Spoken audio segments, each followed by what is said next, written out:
Asia কাপে Bangladesh group পর্বে 2 match জিতেও বাদ পড়তে পারে এবং এর কারণ হচ্ছে বি গ্রুপের রান রেট। মূলত এর কারণ হচ্ছে বাংলাদেশ এবার এশিয়া কাপে যে গ্রুপে আছে, গ্রুপ বি, এই গ্রুপকে বলা হচ্ছে গ্রুপ অফ ডেথ।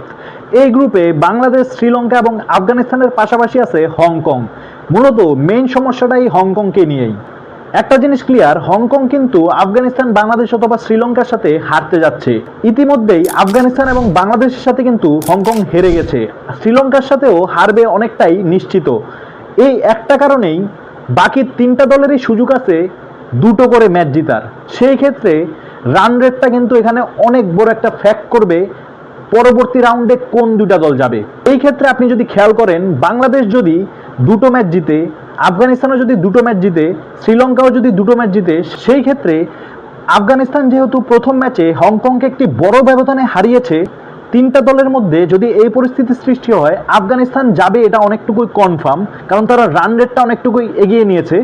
অন্যদিকে বাংলাদেশ হংকংয়ের সাথে খুব একটা ভালো ডিফারেন্স জিততে পারেনি, যার কারণে তাদের রান রেট মাত্র +1 পয়েন্ট সামথিং।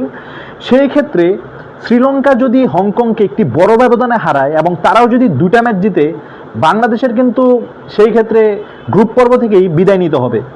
এই ধরেন বাংলাদেশ যদি শ্রীলঙ্কার সাথে এবং হংকংয়ের সাথে জয় পায়, বাংলাদেশের হবে 2টি জয়, এবং শ্রীলঙ্কা যদি আফগানিস্তান এবং হংকংয়ের সাথে জয় পায়, সেক্ষেত্রেও তাদেরও পয়েন্ট হবে 2, অর্থাৎ তারাও 2টা ম্যাচ জিতবে। কিন্তু তারা যদি হংকংকে বাংলাদেশের চেয়ে ভালো রান রেটে হারিয়ে দেয়, সেই ক্ষেত্রে কিন্তু রান রেটে পিছিয়ে যাবে বাংলাদেশ এবং গ্রুপ পর্ব থেকেই বিদায় নিতে হতে পারে বাংলাদেশের। তবে এই পরিসংখ্যানটা মিলাতে হবে না যদি শ্রীলঙ্কাকে বাংলাদেশ এবং আফগানিস্তান উভয় দলই হারিয়ে দেয়, অথবা বাংলাদেশ যদি 3টা ম্যাচে জিতে। তবে এখানে অনেকটাই সম্ভাবনা আছে আফগানিস্তানের সাথে বাংলাদেশের ব্যাটিং কলাপস বা বাংলাদেশের হারার, এবং সেই ক্ষেত্রে শ্রীলঙ্কারও কিন্তু একটা চান্স আছে হারার। যদি বাংলাদেশ শ্রীলঙ্কাকে হারিয়ে দেয় এবং আফগানিস্তানও যদি শ্রীলঙ্কার সাথে জিতে যায়, সেই ক্ষেত্রে বাংলাদেশকে আর কোনো সমীকরণ মেলাতে হবে না, বাংলাদেশ 2টি ম্যাচ জিতেই খুব সহজে চলে যেতে পারবে। তবে এখানে যদি 3টি দলই 2টি করে ম্যাচ জিতে, সেই ক্ষেত্রে যাবে আফগানিস্তান। শ্রীলঙ্কা যদি হংকংকে বাংলাদেশের চেয়ে ভালো রান রেটে হারিয়ে দেয়, সেই ক্ষেত্রে কিন্তু বাংলাদেশের যাওয়ার চান্স থাকবে না, তখন কিন্তু রান রেটের বিবেচনায় বাংলাদেশকে বাদ পড়তে হবে। যাই হোক, এখনই বাংলাদেশের এসব নিয়ে চিন্তা করা উচিত না, বাংলাদেশের উচিত হবে 3টা ম্যাচই জিতার পরিকল্পনা নিয়ে মাঠে নামা।